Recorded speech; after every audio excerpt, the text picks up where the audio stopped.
안녕하세요. 사연에 빠지다의 DJ 민영입니다. 오늘도 두 가지 사연 준비되어 있으니 재미있게 들어주시고요. 그럼 오늘의 사연도 바로 만나볼게요. 구독과 좋아요 버튼도 잊지 말고 꾹 눌러주세요. 안녕하세요. 저는 조그마한 식당을 경영하고 있는 올해 41가 된 여자입니다.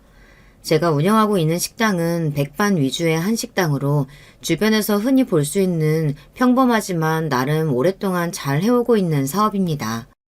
우리 엄마 때부터 하던 식당인데 충정로에 위치하고 있고 그렇다 보니 직장인 손님들이 많아서 다행히 먹고 살만하게 되고 있어요.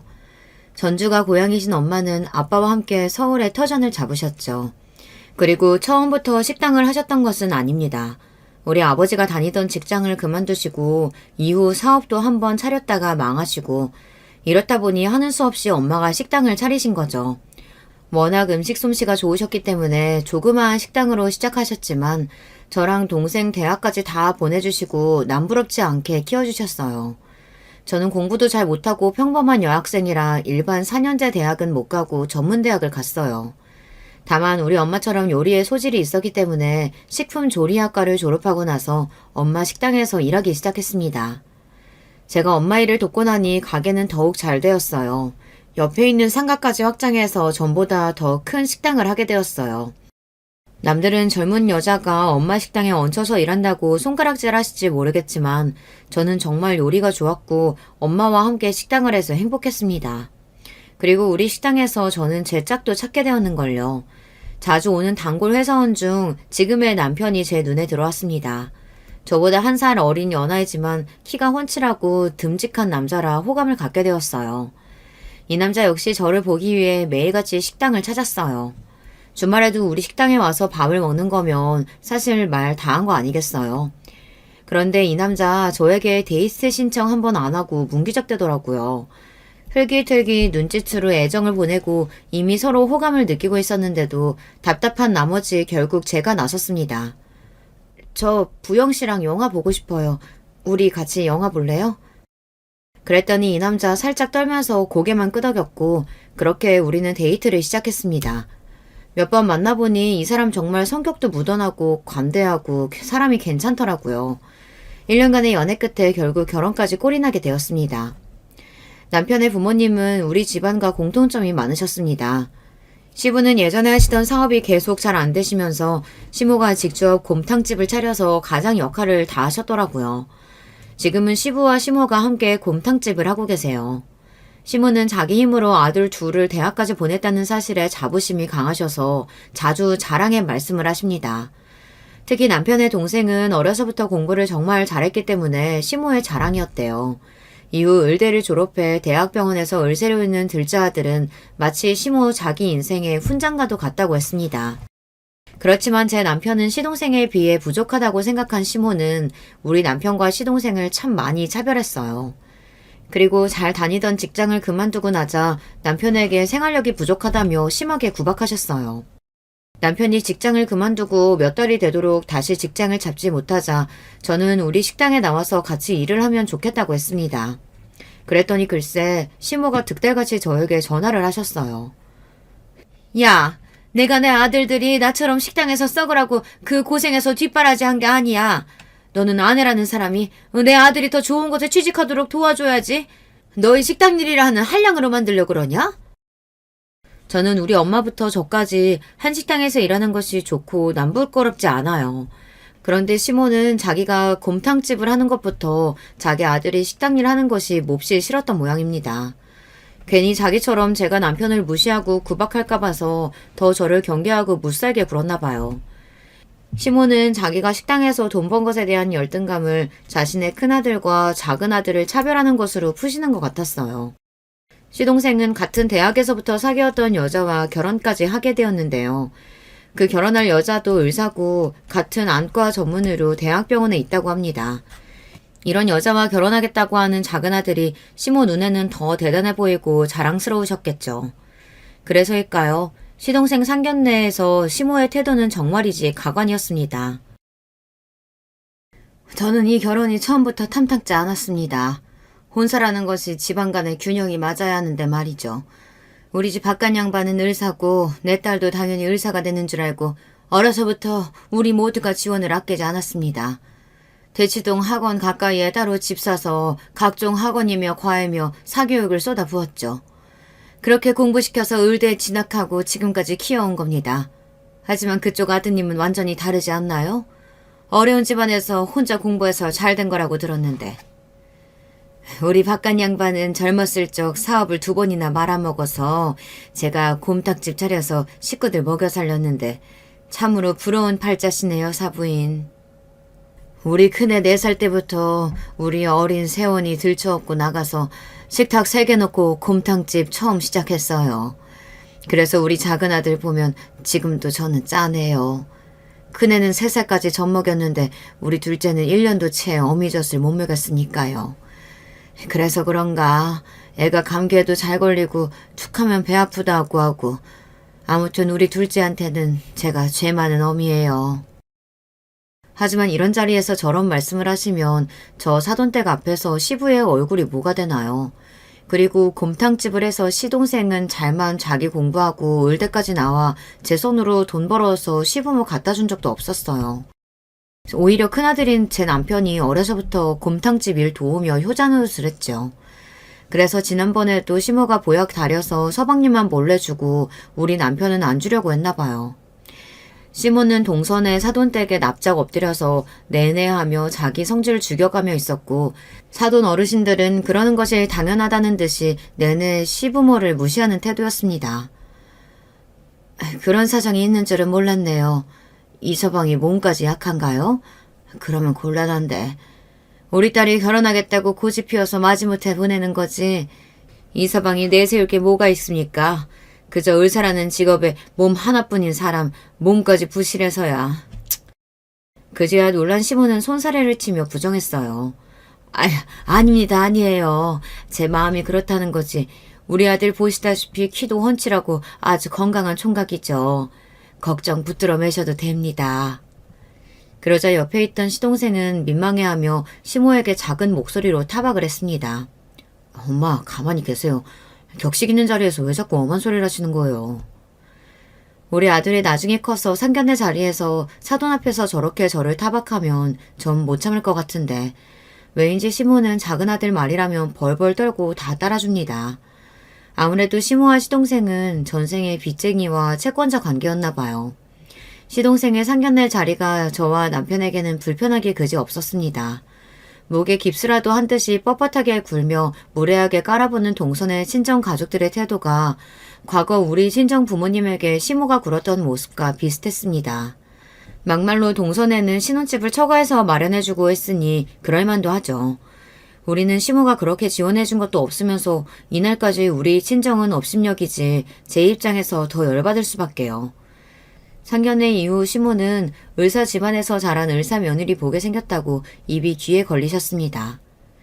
얘, 작은 며느리가 의사뿐이냐? 생긴 것도 얼마나 참하고 귀한 티가 나는지 말이야. 너는 목도 짧은데 걔는 어쩌면 그렇게 목도 가느라고 기다리냐? 옛날에 태어났으면 작은 며느린 정승집 딸이고 너는 그 수발주는 하녀였을 게다. 아무리 농담이라지만 시모의 얘기에 저는 빈정이 팍 상했어요. 어머님, 목은 그렇다 쳐도 얼굴은 솔직히 제가 더 미인이죠. 지나가는 사람 아무나 붙잡고 물어보세요. 2 며느리 중에 누가 더 예쁘냐고. 너는 나이도 5살이나 많은 형님이라는 게 꼭 사람 얼굴 갖고 그렇게 유세 떨고 싶으냐? 객관적으로 말이죠. 제가 동서보다 더 예쁩니다. 얼굴이 하얗고 갸름한 동양적인 미인이라며 가게에 오시는 손님들 칭찬을 자주 듣는 그런 여자예요, 저. 그에 반해 동서는 정말 평범한 외모에 학교 다닐 때 공부만 하게 생긴 그런 얼굴이더라고요. 그런데도 시모는 말도 안 되게 저랑 동서의 외모를 비교하며 뭐라고? 제가 동서의 종년이었을 거라고 하니 제가 빈정이 안 상하겠냐고요. 하지만 시모의 차별은 그뿐만이 아니었습니다. 서방님이 신혼집을 마련하는데 벌어놓은 돈이 없다는 겁니다. 그래서 명색이 의사인데 설마 했지만 들어보니 대학병원에서 받은 월급이 기대만큼 많지 않아 조금 놀라긴 했어요. 그래도 그렇지 지금 서방님 나이가 몇인데 시모가 신혼집 사라고 그 큰 돈을 주신다는 걸까요? 정작 우리 부부가 결혼할 적에는 장남님에도 땡전 한 푼 안 주셨기 때문에 저는 서운한 마음이 더욱 컸습니다. 여보, 어머님 얘기 들었어? 서방님한테는 신혼집 마련하라고 3억이나 주시겠대. 거기에 동서한테 보내는 예단, 예물부터 신혼여행까지 우리 때하고는 하늘과 땅 차이야. 난 그 얘기 듣고 서운하던데 당신은 어머님이 믿지도 않아? 서운하지 나도. 그렇다고 사내 자식이 당신하고 같이 우리 엄마 욕하고 있을 순 없잖아. 그런데 말이지, 우리 엄마 원래 그랬어. 나는 늘 엄마한테 차별받아서 익숙하기도 해. 공부 잘하는 내 동생은 왕자님, 나는 멍청해서 시키는 일이나 잘하는 머슴놈. 그래서 결혼할 때 내가 당신 보기 미안해서 다세대 주택 방 2개짜리 집 전세금이라도 도와달라고 엄마한테 부탁했었거든. 그런데 엄마는 웃기는 소리 하지 마라. 택도 없는 소리다. 이렇게 무시하셨어. 우리 아버지가 다 불쌍하다고 몰래 1억 만들어서 주셨던 거야. 그걸로 당신 돈이랑 합쳐서 신혼집이라도 구해서 급한 불을 끈 거지. 우리 신혼집에 이런 비애가 있다는 것은 지금에 알았습니다. 아니, 그게 사실이야? 당신 어머님 너무하신 거 아니야, 진짜? 나랑 동서 비교도 싫지만 당신하고 서방님 차별하시는 건 내가 못 참겠어. 계속 그렇게 하셔봐, 아주. 나중에 어머님 정말 늙고 힘없을 때 어느 자식이 뒷바라지 해주나 지켜보라시지. 여보, 너무 속상해하지 마. 난 괜찮아. 자기도 그냥 나처럼 우리 엄마는 그런 사람이다 하고 포기하고 받아들여. 그래야 내 속도 편하고 당신도 그래주면 난 좋겠어. 서방님네 결혼식을 마치고 우리는 시댁으로 왔습니다. 어머님과 남편은 이미 결혼식장에서 소주를 2병씩 드셨기에 살짝 취기가 올라오셨는데 집에 오니 술 생각이 더 나셨는지 시모와 저는 남자들의 술상을 봐야 했어요. 야야, 둘째네 친정집이 잘 살기는 하나 보다. 애들 모은 돈 얼마 없다고 턱하니 반포에 아파트도 사주고 말이다. 역시 내가 우리 둘째 아들은 결혼도 똑 부러지게 했어. 어머님, 서방님을 돈 많은 집 딸과 결혼시키시니 그렇게 좋으세요? 그런데 동서가 부유하게 어려움 없이 자란 아가씨라 그런가 좀 거만해 보여요. 괜히 우리 집이랑 서방님까지 무시하는 건 아닐지 걱정이 드네요. 너는 별 죄수 없는 소리를 다 한다. 왜, 너는 친정집이 그저 그렇고 식당이나 하니까 걔한테 열등감 느끼냐? 어머님도 참, 주변에 보면 그렇잖아요. 결혼하는 양가 집안 중 한쪽이 너무 기우면 꼭 탈이 나더라 그런 이야기인 거죠. 그리고 식당이라뇨. 어머니 말씀 참 너무하시네요. 제 처지를 누구보다 어머님이 잘 이해해 주셔야 하는 거 아닌가요? 어머님 젊어서 아버님 때문에 고생했다고 그렇게 말씀하시면서 저한테 그러시면 안 되죠. 저도 무능력한 첫째 아드님 대신 이렇게 가게 운영하면서 산전수전 다 겪고 사는데 너 참 고생해서 사는구나. 이렇게 제 수고 알아주시면 좀 좋아요. 식당 하는 게 꼭 그렇게 천한 일같이 시급하고 동서만 귀한 일 하는 거냐고요. 사람들은요, 살면서 안과보다 밥 먹는 식당으로 몇십 배는 더 자주 가요. 이 세상 사람들한테 꼭 필요한 일을 하고 있단 말이에요. 저 그런 자부심으로 내 식구 먹인다는 자부심으로 식당하고 있는 사장이라고요. 저도 인정 좀 해주세요, 어머님. 자부심 같은 소리 하네. 네가 학벌도 없고 어디 취직할 데도 없으니까 너희 친정엄마 하는 가게 이어받는 거 내가 모를 줄 아냐? 세상이 다 그런 거야. 어디 식당 아줌마가 을사랑 비비려고 해. 제 솔직한 심정을 말씀드리면서 시모에게 하소연도 해보았지만 콧방귀만 끼어대는 시모가 그렇게 원망스러울 수가 없었어요. 시모와 말을 더 이상 하지 않고 저는 술상만 차려놓고 거실에 가서 TV를 보는 척하며 눈물을 몰래 흘렸습니다. 사실 저는 이 집에 시집온 첫 해부터 시댁 제사와 명절마다 온갖 일을 도맡아 다 해야 했습니다. 며느리라고는 너 하나뿐인데 어쩌겠냐? 이렇게 말씀하시며 대여섯 가지 종류의 전과 나물에 갈비에 탕국까지 아무리 제가 밥집 하는 사람이라도 명절 음식 준비는 혀를 내두를 지경이었으니까요. 여러분도 아시죠? 젊어서부터 명절날이 오면 며느리는 허리 한번 필 새 없이 머슴처럼 일해야 하잖아요. 게다가 손님들은 어찌나 자주 오시는지 손님상 차려드리고 좀 있다가 가시면 상 치우고 설거지하고 정말이지 24시간이 부족할 지경이죠. 저는 명절이 3일씩 된다고 해도 정작 우리 친정집에 하루도 있어 본 적이 없습니다. 우선 제가 가게를 하다 보니 명절 3일을 다 쉴 수 없고 보통 이틀 정도 가게 문을 닫는데 그 이틀 동안 온통 시댁에서 일을 해야 했으니까요. 전 그래도 감내했습니다. 한국에서 며느리는 응당 일해야 한다는 의무라는 것이 있으니까요. 하지만 둘째 며느리는 동서에게는 그 의무 같은 게 없었습니다. 동서가 결혼하고 맞이한 첫 구정부터 시모는 아예 동서네를 부르지도 않았습니다. 어머님, 이제 며느리 더 모셨으니 두 며느리가 합심해서 명절에 어머님 할 일이 줄어드시겠어요. 그런데 동서는 언제 온다고 하던가요? 둘째? 걔네 안 와. 내일은 설 당일인데 그때 오려는지 모르겠구나. 어머님, 저는 이틀 내내 어머님 댁에서 음식하고 일하느라 바쁜데 왜 동선에는 언제 오냐는 연락도 못 하시는 거예요? 병원이라는 의사 선생님들이 명절에 쉬던? 바쁠 텐데 내가 거기다가 억지로 CMH 탈 순 없지 않냐? 그럼 저는요? 저한테는 8년 동안이나 그렇게 부려먹고 해오셨잖아요. 결국 서방님과 동서는 구정 당일 오후 3시쯤이 돼서야 시댁에 왔습니다. 오전부터 자기 친정집 먼저 가서 있다가 시댁에 와서는 반나절이나 있었을까요. 그러고 저녁만 먹고 바로 시웅하고 자기네 집에 가버립니다. 전날부터 음식하는 것도 저고 저 사람들 먹고 가버린 상을 치우는 것도 저예요. 동서는 손님 마냥 시댁에 와서 잠시 엉덩이만 붙였다가 가버립니다. 게다가 시댁에 와서도 미안한 듯 일을 돕는 척이라도 하면 제가 뭐라고 하나요.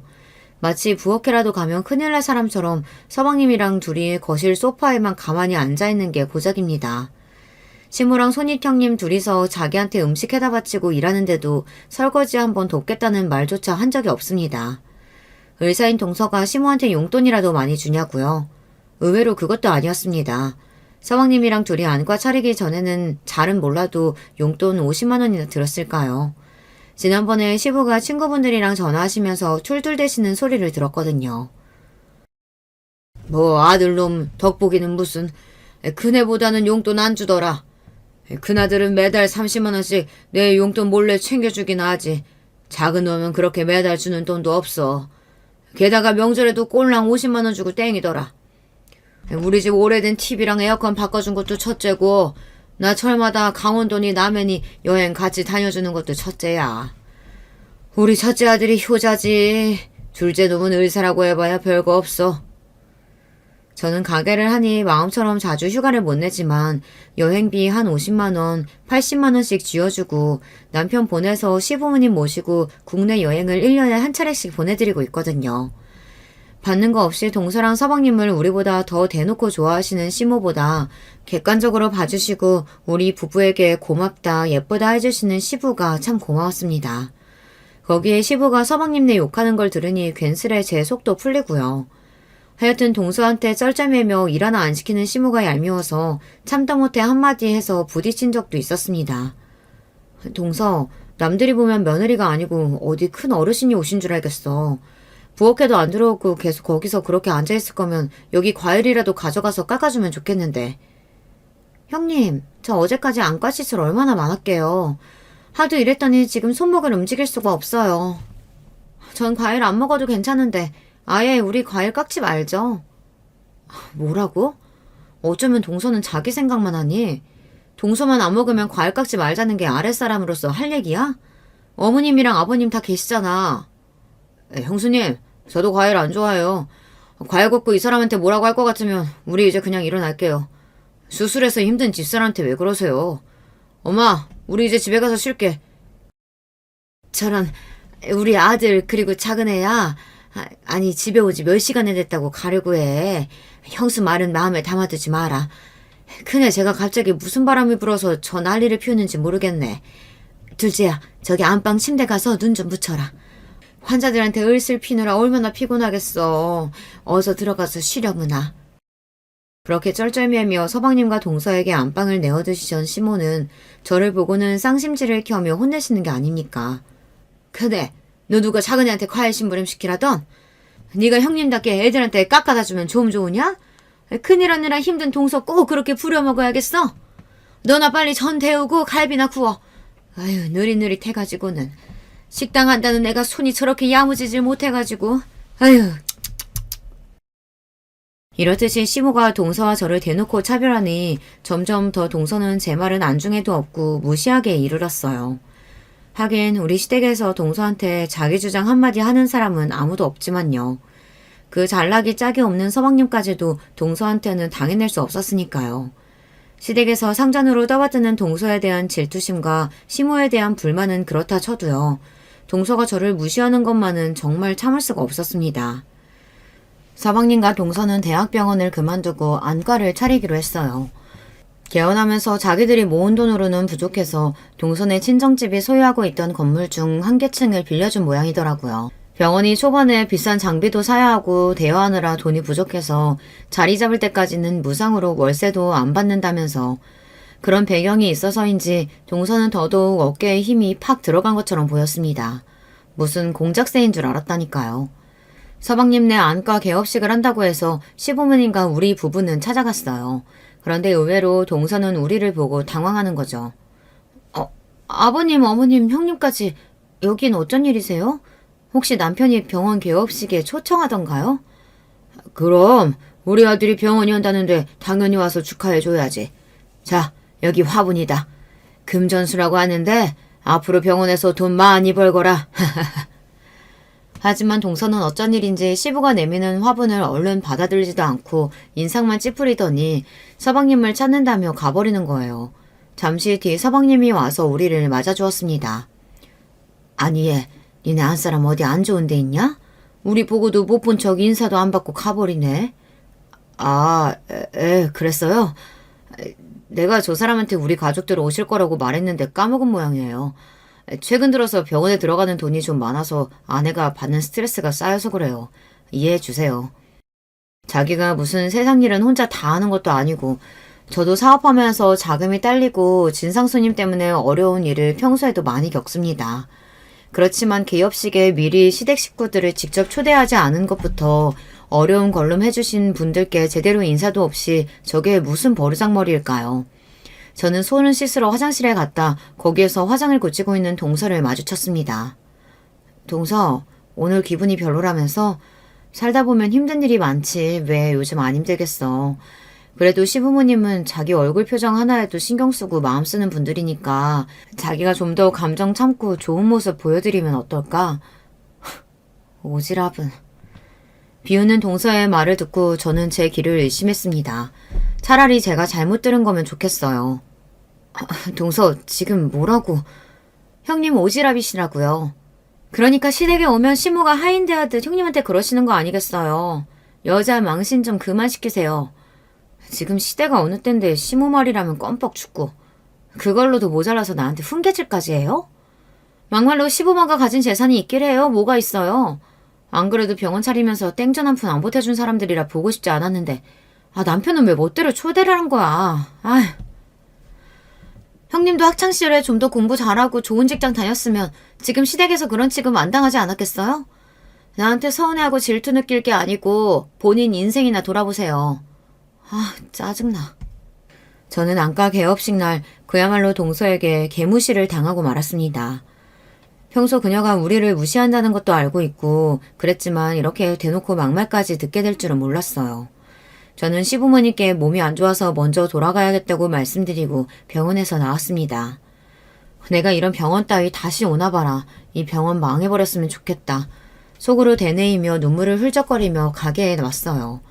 그렇지만 개업한 동선의 안과는 점차 손님이 늘어 잘 되고 있다는 이야기가 들렸습니다. 세상에 권선징악이란 없구나.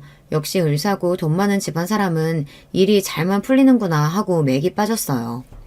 그런데 어느 날 저는 갑자기 몸이 좋지 않았습니다. 그렇지만 자영업하면서 신세 좋게 병원 가는 일이 어디 쉬울까요? 그냥 진통제 먹어가며 참다가 어느 날은 눈앞이 안 보이는 데다 두통까지 생겨서 도저히 일을 하기 어려운 지경에 이르렀습니다. 이쯤 되자 이게 뭔가 큰 병에 걸렸구나 싶은 걱정에 의사인 동서에게 전화를 걸었어요. 동서, 잘 지내고 있지?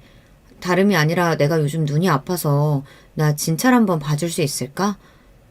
요즘 증상이 어떠신데요? 작년부턴가 눈이 자꾸 출혈되고 침침하니 잘 안 보이더라고. 그런데 최근 들어서 속이 메스껍고 심할 때는 구토까지 나와. 눈이 빠질 듯이 아프고 두통까지. 나 괜찮은 걸까? 일단 검사를 해봐야겠지만 증상 얘기 들어보니 녹내장 같기도 해요. 서둘러 병원에 가보셔야겠네요. 저는 지금 바빠서 이제 전화 끊어야 돼요. 동서, 그럼 내가 자기네 병원 가서 예약을 할까? 아니요. 저는 이미 진료랑 수술 스케줄 꽉 차 있어요. 다른 병원 가보세요. 그럼 이만. 그러고는 동서는 전화를 끊어버리는 것이 아니겠습니까? 아무리 그래도 가족인데 아픈 형님을 이렇게 나몰라라 할 수 있을까요? 내가 공짜로 동선의 병원에서 수술을 받겠다는 것도 아닌데 저를 무슨 거지 취급하는 동서가 너무 원망스러웠습니다. 내가 앞으로 너를 상종하나 봐라. 너 어려울 때 다시 한번 보자. 의사는 금칠했다니? 사람은 누구나 다 고난 겪어. 그런 식으로 한 네가 내 도움 한번 필요 없을지 어디 한번 두고 보자고. 저는 속으로 이렇게 일을 가며 서러운 마음에 집에 와서 남편 앞에서 하소연을 했어요. 제 이야기를 들은 남편은 크게 놀라면서 함께 동서를 욕했습니다. 당신이 겪은 일이 사실이라고? 진짜 재수씨가 그렇게 말했어? 사람이 진짜 너무하네. 내 동생 세원이처럼 이기적인 건 진작 알고 있었지만 그 정도로 인간이 못돼 먹은지는. 나도 이제 재수씨 우리 가족으로 생각 안 해. 못된 것 같으니라고. 우리 엄마 아빠 이 일 알고 계셔?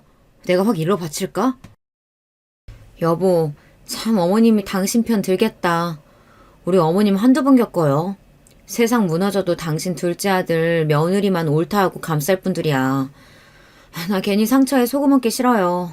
지금 이렇게 서러울 때 어머님이 동선에 편들면서 그럼 나 더 우라통 터질 것 같아. 당신 부모님께 아무 소리 말아요. 저도 결혼한 지 10년이 넘었으니 사람도 볼 줄 알고 이럴 때 어떻게 처신해야 할지 느낌이 딱 오더군요. 그리고 뒤이어 일어난 충격적인 사건을 겪으니 이때 제 판단이 옳았음을 알게 됩니다. 또 하나의 뒷목을 잡을 만한 사건, 지금 이야기를 풀어볼게요. 제가 다른 안과 병원에서 검사를 기다리는데 시모에게 전화가 왔습니다. 너 조금 있다가 우리 가게에 좀 들러라. 우리 거래처 정육 사장이 아주 특별한 한우뼈 구해줬는데 이거 따로 푹 구워가지고 먹여야겠으니까 말이야. 어머님, 제가 몸이 안 좋아서 지금 병원에 있어요. 병원? 너 어디 많이 아프냐? 그게 눈이 안 좋아서요. 지금 검사 중이니까 나중에 결과 나오면 말씀드릴게요.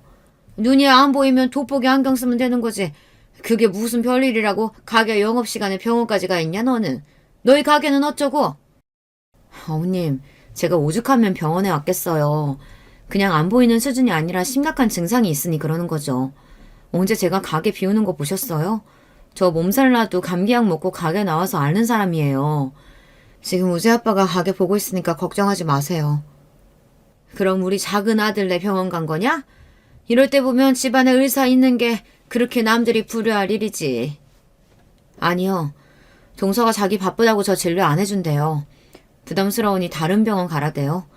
그런데요. 어머님이 사고 누리는데 제가 꼭 필요하신 거예요? 시모는 제가 동선의 병원에서 거부당한 일을 듣고도 동서가 잘못했다거나 미안해하는 기색이 하나 없는 겁니다. 역시 남편 말 맞다나 동선의 잘못 이야기해봐야 제 입만 아플 일이었다니까요. 그럼 내가 요즘 더위를 먹어서 그런가 가게에서 일하는 것도 힘들어가지고 직원 하나 더 써서 있어. 그 돈 아까워 죽겠구만. 요즘 자꾸 어지럽고 기운이 하나도 없다. 그러니 네가 와서 sak을 좀 우리렴. 요즘 같은 날씨에 그냥 두면 이 귀한 거 다 썩어 문드러져. 병원에서 더 이상 시모와 싸울 기력도 없었습니다. 그냥 알겠다고 하고 전화를 끊었어요. 안 질환 검사를 마치고 의사와 진료 상담을 하게 됐습니다. 그동안 환자분께서 시야가 뿌옇고 거의 잘 안 보이셨을 텐데 너무 늦게 오셨네요. 이미 이 정도 상태시면 일상생활 많이 어려우셨을 텐데요. 검사 결과 환자분 왼쪽 눈의 녹내장이 상당히 진행된 것 같아요. 이대로는 실명까지 갈 수 있습니다. 최대한 빨리 약물과 레이저 치료 받으셔야 돼요. 이걸로도 안 되면 녹내장 수술을 받으셔야 하고요. 내가 실명까지 이를 수 있다니 의사의 진단을 받고 충격으로 터덜터덜 식당에 돌아왔습니다. 식당하면서 우리 가족들 건사하느라 제 몸 하나 챙기지 못하고 그렇게 지낸 세월이 참 억울하기만 하더군요. 병원에 다녀온 제가 세상 다 산 사람 마냥 축 처지고 핏기 하나 없으니 남편은 몹시 걱정이 되었던 모양입니다. 여보, 병원에서 뭐라고 해? 당신 심각한 병 걸린 거야? 여보, 나 녹내장이래. 심각한 상태라서 눈이 안 보이게 될 수도 있대. 나 무서워. 남편은 저를 안아주며 불안해하지 말라고 위로해 주었어요. 바보 같은 소리 하지 마. 내가 당신 눈 낫게 할 거야. 빨리 치료랑 수술 받으면 당신 젊으니까 싹 나을 수 있어. 걱정하지 마. 그때였습니다. 시모가 저를 찾는 전화가 또 울렸어요. 야, 너는 병원 나와서 바로 우리 가게 들리겠다는 애가 왜 하뭉차 사냐? 도대체 언제 올 거야? 시모는 지금 상황도 모르고 절 재촉하자 남편은 시모에게 제 병을 알리고 저에게 그렇게 막 하지 말라고 한마디 하려던 참이었어요. 하지만 저는 그런 남편을 조용히 말렸습니다. 여보, 내가 나중에 조용히 말씀드릴게. 지금 갑자기 들으시면 놀라실 테니. 어머님, 이제 갈게요. 조금만 기다리세요. 버스에 내려서 시모 곰탕집에 걸어가는 길에 가뜩이나 두통과 안구통이 몰려오고 날씨까지 너무 더워 참 힘들었습니다. 그리고 제가 곰탕집에 들어서자마자 시모는 제 얼굴이나 안색도 제대로 보지 않고 바로 사고를 우리라며 가게 뒤편 가마솥으로 데려갔어요. 아니 빨리 고아야 한데도 얘가 왜 이렇게 민기적대? 이 뼈들 핏물 2번 빼고 여기 가마솥에 넣고 잘 저어가면서 지켜봐야 한다? 중간중간 불순물 같은 거 떠오르면 건져내는 거 잊지 말고. 정성이야 정성. 어서 시작해. 그때부터 저는 이 더운 여름 날씨에 펄펄 끓는 가마솥을 곁에서 사고를 우리기 시작했어요. 어지럽고 쓰러질 것 같았지만 참아내면서 시모가 시킨 일을 하고 있었죠. 그렇지만 그렇게 한 지 6시간이 지나자 제 몸의 상태가 정말 안 좋아진 겁니다. 저녁 먹으라며 국밥 하나 말아서 갖다주는 시모에게 저는 간청했어요. 어머님, 제가 몸이 안 좋아서 그러는데 사골 우리는 거 그만하면 안 될까요? 저희한테 안 주셔도 괜찮으니 우리던 육수는 가게 곰탕에서 쓰셔도 될 것 같아요. 얘가 무슨 소리야? 내가 언제 그 사골 넣어준다 그랬냐? 어디서 김치국을 마셔? 그거 진짜 다시 없을 좋은 한우뼈라서 겨우 사정해서 정육 사장한테 얻어낸 거야. 몸 약한 우리 작은 아들하고 며느리 몸보신 시켜야 돼. 이 더위에 병원에서 진료 보느라 얼마나 힘들겠냐? 뭐라고요? 아니 어머님, 그럼 이 사골은 동선해 줄 건데 저보고 24시간 동안 이 더위에서 사골 우리라고 하신 거였어요? 제가 병원 다녀와서 이렇게 힘들어하는데도요? 너랑 큰애는 튼튼한 애들이잖냐.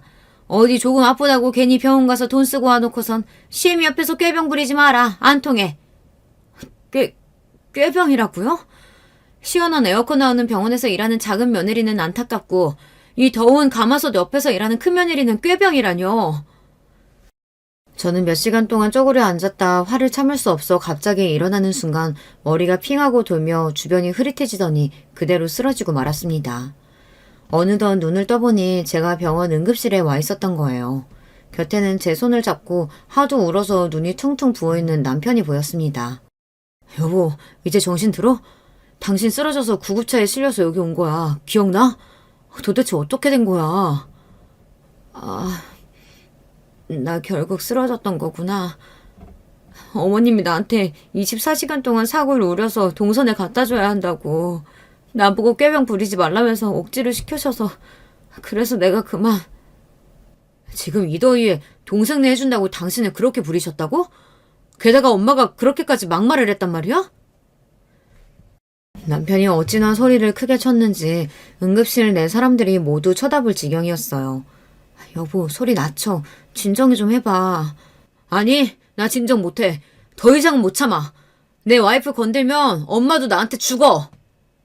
그렇게 남편은 이성을 잃고 병원 밖으로 뛰쳐나갔습니다.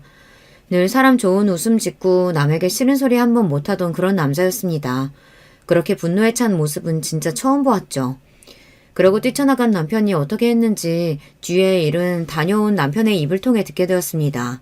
남편이 곰탕집으로 달려가니 시무는 제가 우리고 있던 곰탕 가마솥 옆에서 공을 들이고 있었답니다. 그 모습에 화가 난 남편은 가마솥을 발로 걷어차서 모두 바닥에 쏟아지게 만들었죠. 이깟 사골 때문에 내 와이프 쓰러진 거 몰라요? 그런데 엄마가 안 준 애도 없는 둘째가 뭐가 이쁘다고 이걸 하고 있어. 아이고 그거 이 아까운 거, 이 귀한 것을, 이놈아! 시모는 화가 나서 남편을 빗자루로 마구 때렸대요. 참다 못한 남편은 시모의 빗자루를 빼앗아 바닥에 패대기 치곤 말했습니다. 엄마, 난 앞으로 엄마 아들 안 할랍니다. 엄마한테 무슨 일이 생기든지 말든지 큰아들하고 큰며느리는 이제 없다고 생각하세요. 연락도 하지 마시고요. 남편은 그러고 나가선 그 뒤로 진짜로 시모와 연락을 뚝 끊어버렸답니다. 시모의 전화도 받지 않고 생신 때 찾아뵙지도 않았어요. 둘째 아들만 예뻐하며 싸고 놀아도 이해하라던 마음 넓은 남편이 저 때문에 시댁과 인연을 끊겠다고 말하고 정말 뱉은 말대로 하고야만 하는 남자였습니다. 전 이번 일로 남편을 다시 봤어요. 남편은 제 녹내장 수술과 치료하는 내내 저와 함께 다녀주고 저 대신 가게 일도 열심히 하면서 지냈습니다. 이번 일을 겪으면서 전 남편이 그렇게 고마울 수가 없었어요. 다행히 제 왼쪽 눈은 수술이 잘 되어서 주기적으로 관리만 잘해주면 실명까지 가지 않을 수 있었습니다. 우리 집과 연락을 끊고 나서 시모는 크게 아쉬움 없이 사는 눈치였습니다. 오히려 자기 잘못은 생각 못하고 저랑 남편 욕을 하면서 지낸다더군요. 그렇게 몇 개월이 흐르고 갑자기 시부의 연락을 받게 되었어요. 시모가 곰탕집에서 일하다가 갑자기 쓰러져서 병원에 가 있으니 병문안을 와달라는 거죠. 하지만 남편은 단칼에 거절했습니다. 아버지가 쓰러지셨으면 제가 가보는데요. 엄마는 얘기가 달라요. 독한 분이시니까 병원에서 처치받고 하면 좋아지시겠죠. 아, 잘난 의사 아들 있으니까 거기에 연락해보세요. 진짜 그렇게 전화를 끊은 남편은 시모가 어떻게 되었든 신경 안 쓴다는 듯 가게 일을 하러 들어가는 겁니다. 며칠 뒤에 저는 시부에게 전화를 드렸어요. 시모가 어떻게 되신 건지 궁금했기 때문이죠. 그 며느리야, 전화해줘서 고맙다. 그래, 너희 남편은 어미에 대해 아직도 앙심이 안 풀렸다던? 죄송해요. 아버님까지 심리 끼쳐드려서. 그렇지만 그이도 저도 어머님 뵙고 싶어서 드린 연락 아니고요. 그저 제가 궁금해서 몰래 전화드린 거예요. 어머님은 좀 어떠세요? 바늘 하나 찔러도 안 들어갈 것 같은 강해 보이던 너희 시어미도 사람이더라. 뇌출혈이 일어나서 쓰러졌는데 지금까지 몸을 잘 움직이지 못하는구나. 의사 말로는 뇌출혈 후유증으로 신경이 잘못됐다나. 저런 큰일이네요. 서방님은 어머님 보고 뭐라고 하세요? 그 자식, 그 불효막심한 놈은 아직까지 둘째네 부부 누구도 너희 엄마 보러 오지 않았다. 그렇게 지들 뒷바라지하고 쓰러진 그날도 반찬 해대다 둘째네 집에 보낸다고 부엌에 있던 모양인데 지희 엄마가 저렇게 됐으면 의사인 아들이 와서 봐줘야 할 것 아니냐. 내가 좋은 병원에 연결이라도 시켜달라고 했더니 어디 병원 가보라고 문자만 보내놓고 아직까지 전화 한 통 없구나. 내가 네 이야기 들어서 알고 있다. 그간 얼마나 네가 시애미에게 한이 맺히면 그럴까 싶구나. 그런데 둘째 자식놈들은 그러면 안 되지. 네 시어머니가 이번 일로 상심이 크더구나. 특히 작은 아들 내한테 큰 충격을 먹은 모양이야. 시모가 생각보다 큰 병에 걸리신 것도 그렇지만 이런 상황에서도 서방님과 동서가 모른 채 하다니 정말 인간 말종이네요. 이에 충격 먹은 시모도 이해가 갔습니다. 하지만 그렇다고 해서 제가 시모를 챙겨주겠다는 마음은 전혀 들지 않았습니다. 그러게 잘해주던 첫째네 차별 좀 덜하시고 가슴에 대문만 박지 않았어도 지금 얼마나 남편이며 저며 병간호를 잘해드렸을지 시모는 이제 자식 누구 의지 하나 할 데 없이 안타까운 신세가 되셨죠. 그리고 한 2달쯤 지났을까요? 갑자기 서방님이 우리 가게에 찾아오셨습니다. 가게 하는 자기 엄마나 우리 남편을 창피하다면서 가게에 발걸음도 잘 안 하던 사람이었습니다. 그런 사람이 연락도 없이 갑자기 찾아오니 당연히 놀랄 수밖에요. 아니, 세훈이 네가 웬일로 우리 가게까지 왔냐? 형, 그리고 형수님 잘 지내셨죠? 우리 정말 오랜만에 뵙네요. 얘기 들었습니다. 우리 아내가 형수님께 실수를 했다고. 녹내장 수술 하셨어요? 저라도 살펴드렸어야 했는데 정말 죄송합니다. 그러셨군요. 다행히 수술 잘했고 많이 좋아졌어요. 그런데 무슨 일 있으세요? 얼굴이 많이 상하셨네요. 식사 안 하셨으면 밥부터 드시죠. 저는 서방님이 뭔가 심상치 않음을 느끼고 주방에 들어가서 이것저것 좋은 반찬들을 챙겨 한 상 차려 서방님께 드렸습니다. 어서 한 술이라도 뜨세요. 며칠 굶으신 것 같은데 사람이 밥심이 있어야 무슨 일이든 하죠. 저는 그간 서방님께 대한 좋은 감정은 없었습니다. 하지만 시모나 동서나 모두 정말 기가 세고 못된 여자들 속에서 서방님이 길을 제대로 못 펴고 살아왔던 것은 어렴풋이 짐작하고 있었어요. 허겁지겁 밥을 먹는 서방님을 보니 동정심마저 들었습니다. 형수님, 그간 제가 잘해드린 거 하나 없는데 정말 감사합니다. 밥 정말 맛있어요. 이렇게 누군가 정성스럽게 차려준 집밥 먹은 지가 얼마만인지. 저 방금 이혼하고 법원 다녀오는 길입니다. 갑자기 이혼이라니 뜻밖의 소식에 저와 남편은 너무 놀라 서방님의 이야기를 가만히 듣고만 있었어요. 서방님은 그간 자신이 겪은 일이며 못내 털어놓지 못했던 감정들을 우리 앞에서 오랫동안 풀어내고 있었습니다. 우리 아내가 아시다시피 자기 자신만 아는 사람이에요. 저한테도 그랬죠. 없는 집에서 의사된 개천에서 난 용 같은 신세라고. 자기랑 자기 친정에 잘하지 않으면 바로 아웃이라면서 참 눈치 보게 만들었습니다. 그 사람이 우리 집에 못하는 것도 다 그래서 참아주고 넘어간 거예요. 형수님 일 나중에 듣고도 제가 얼마나 그 사람한테 화를 내는지 몰라요. 그렇지만 저는 병원도 그 사람 덕에 하는 거였고요. 집도 처갓것이고 도통 제가 할 수 있는 게 없이 자유라는 것도 없었어요. 그러다가 엄마가 쓰러지셨다는 소식 듣고 찾아뵙고 도움도 드리고 싶었는데 아내가 병원이 엄청 바쁜데 그런데 신경 쓸 시간 없다고 저를 다그치더군요. 이건 아니지 않습니까? 다른 사람도 아니고 우리 엄마가 쓰러지셨는데요. 그래서 아내와 그 후로 사사건건 부딪히고 싸우고 저도 감정이 폭발하고 말았죠. 그러다가 이혼 서류에 도장까지 찍게 된 겁니다. 서방님의 이야기를 들어보니 미처 제가 생각지도 못한 속내와 어려움이 많았더군요. 동서만큼 못돼서가 아니라 서방님도 어쩔 수 없이 방관하고 있었던 거예요. 그리고 이혼까지 가다니 정말 대단한 용기였습니다. 왜냐하면 제가 알기론 순수익만 한 달에 5천만 원 이상 나오는 잘 되는 안과를 그만두기가 쉽지 않잖아요. 게다가 을 사면서 돈 많은 처갓집도 포기해야 하고 살고 있던 강남의 아파트에서도 당장 나와야 했을 테니까요. 잘했다. 너 그 여자 계속 살았으면 네 명에 못 죽었을 거야. 남편은 서방님이 이혼을 잘했다며 격려해주고 같이 소주를 마시며 그간의 많은 이야기를 했어요. 원래 어려서는 남편과 서방님 사이가 좋았다고 해요. 그런데 서방님이 학창시절 전교 1등만 하다가 의대까지 가면서 점점 시모는 대놓고 남편을 차별해 둘 사이가 어색해진 거죠. 그리고 각자 결혼해서 살면서 오해가 많이 쌓였지만 그래도 형제간의 인연은 끈끈한 법이니까요. 이렇게 둘은 서로에 대한 진심을 터놓고 나니 전처럼 의좋게 잘 지내고 있습니다. 서방님은 안과를 그만두고 나서 다른 안과에서 페이닥터로 많은 월급을 받으며 혼자 살고 있어요. 그리고 시모를 뵈러 가끔씩 시댁에 들린다고 해요. 시모는 지금 병원에서 퇴원하고 나서 집에 계시면서 시부와 입주 간병인의 도움을 받으며 겨우 지내고 계신다네요. 곰탕집은 시부 혼자 하시기 힘들어 처분하시려는 계획이세요. 얼마 전엔 저에게 곰탕집 인수를 권하셨지만 제가 지금 한식당에 곰탕집까지 하기는 무리거든요. 그렇지만 남편이 맡아서 하는 방법도 있었기 때문에 남편은 생각을 좀 해보겠다며 시모 대신 남편이 곰탕집에 가서 가게를 하고 있습니다. 저랑 같이 식당을 해왔고 어려서부터 곰탕집 일을 해본 남편은 역시나 잘 맡아서 하리라 믿고 있지만요. 그렇지만 여전히 남편은 시모를 만나는 것은 거부하고 있습니다. 남편이 곰탕집까지 맡게 되면서 우리 부부는 돈도 훨씬 많이 벌며 잘 지내고 있던 와중 최근에 정말 기쁜 소식을 듣게 되었어요. 그 소식은 바로 동선의 안과 병원이 망해버린 것이죠. 서방님이 이혼하면서 그만두고 나자 동서 혼자 운영했지만 능력 역부족이었나 보죠. 병원의 환자가 눈에 띄게 줄기 시작한 겁니다. 단골 환자들은 입을 모아서 싸가지 없는 여의사 말고 잘생긴 남자 원장 어디 갔어? 라고 했다네요. 역시 인성 바가지에 싸가지 없는 건 어디에 가도 표가 나는 법인가 보죠. 요즘은 개업한 의사들이 예전처럼 콧대 놓고 불친절하면 팔이 날리기 십상이거든요.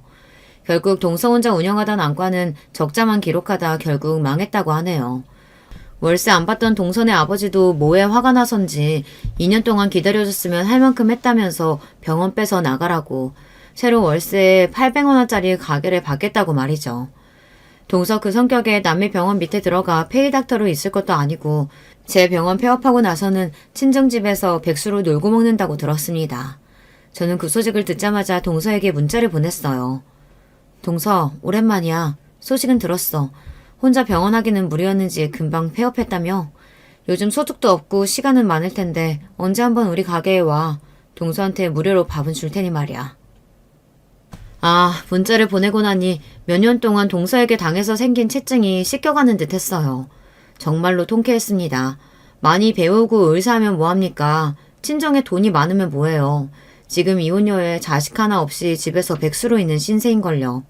그리고 시모도 늘 저를 무시하고 막대하더니 남편이 연을 딱 끊고 나니 예전처럼 아무 때고 불러내서 하인 부리듯 하시지 않았어요. 가끔 드리는 안부 전화만으로도 너무나 반기시며 말씀도 좋게 해주십니다. 이렇게 내 인생이 편안해져도 되나 싶은 요즘입니다. 제가 너무 구독자 여러분들 앞에서 자랑질만 했을까요? 그랬다면 너른 마음으로 이해해주세요. 매일 천덕꾸러기 취급만 받다가 이렇게 행복한 나날을 처음 맞아서 그렇습니다. 제가 가방끈은 짧은 데다 글재주도 없는데 지금까지 제 사연 잘 들어주셔서 정말 감사합니다. 후에 동서와 시모에 관한 새로운 이야기가 생겨나면 그때 또 이곳에 사연 보내볼게요. 그럼 이만 안녕히 계세요. 여러분, 두 번째 사연 시작하기 전에 좋아요, 구독 꼭 눌러주실 거죠? 그럼 두 번째 사연 바로 시작합니다. 안녕하세요. 저는 서울 마포구에서 남편이랑 아이 둘 키우면서 단란하게 살고 있는 사빠 채널 애청자입니다. 제 이야기를 나눠보고 싶어서 신청자로 나서게 됐는데요.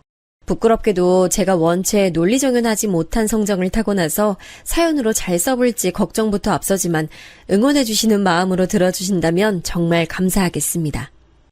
오늘은 신기하리만치 구름 한 점 없는 맑은 날씨였는데요. 이런 날씨를 보면 자연스레 떠오르는 날이 있어요. 제가 시어머니를 처음 뵙던 날이 생생하게 떠오르는데 그분은 당시 제게 마른 하늘의 날벼락 같은 존재셨네요. 저는 위풍당당하게 시부모님을 뵈러 갔었지만 시어머니 기세 앞에서 저는 금세 풀이 좀 죽었었죠. 한 성격 하시는 분이라는 것 정도야 사진 정보로 알고 있었지만 역시 머리로 예상하는 거랑 눈으로 직접 보고 경험하는 거랑은 하늘과 땅 차이입니다. 아이고 내 팔자야. 그놈의 미국이 결국 우리 준성이 발목을 잡아도 지나치게 잡는구만. 미국으로 공부하러 갔던 것까진 좋다 이거야 나도. 근데 가당치도 않게 별 보잘것없는 인연을 만들어와서 결혼까지 하느니 마느니 이러고 있으니 아이 내 속이 죄다 안 문드러지게 생겼어. 우리 준성이가 기어이 엄마 가슴에 대못을 박으려고 작정을 했구나. 시어머니께서 당신의 가슴을 과장스레 주먹으로 두들기며 저렇게 외치고 계실 때 제가 눈 시퍼렇게 뜨고 그 앞에 앉아 있었어요. 그러니까 제 면전에 대고 저런 말씀을 하신 것이었죠.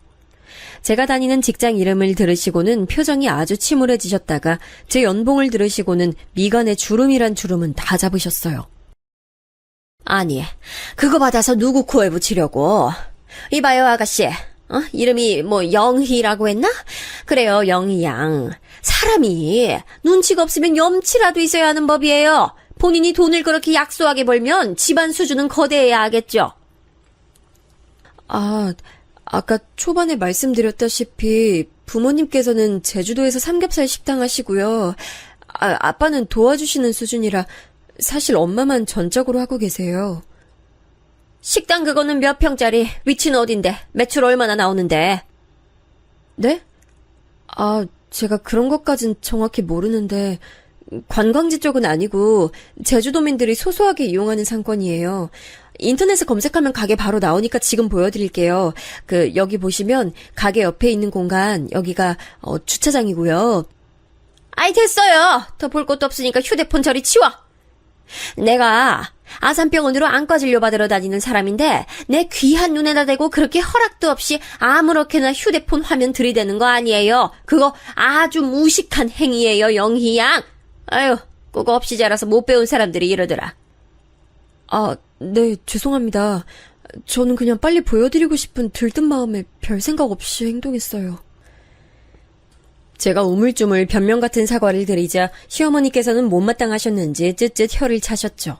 그 소리가 얼마나 크던지 저는 순간 딱따구리가 나무에 부리를 박는 소리 같다고 찰나에 생각했습니다. 그러고 보니 시어머니께서는 파마도 뭔가 중년 연예인들이 하듯이 고상하면서도 과장된 모양으로 하고 계셨고 옷도 무슨 전통 찻집 사장님 같으신 분들이나 입으실 것 같은 한복이라고 하기에도 애매한 걸 입고 계셨어요. 한마디로 범상치 않으셨습니다. 시어머니의 화법, 쨍한 목소리까지 합쳐져서 저는 왠지 제가 주말 드라마 세트장에 들어와 있는 것 같다는 착각마저 들었네요. 시어머니께서는 눈썹을 엄청 빨리 움찔거리시면서 제게 물어보셨어요. 부모 형제 중에서 부모는 이제 들었고 그럼 형제는 뭘로 먹고 사시는지? 제 친오빠하고 언니요? 둘 다 결혼했어요. 친오빠는 그냥 회사원이에요. 평범한 중소기업 다니고 있고요. 새언니는 집에서 애들 보면서 지내요. 언니는 디자인 회사 다니다가 일도 너무 힘들고 임신하면서 몸이 안 좋아져서 그만뒀어요. 지금까지 살림하면서 지내고 있어요.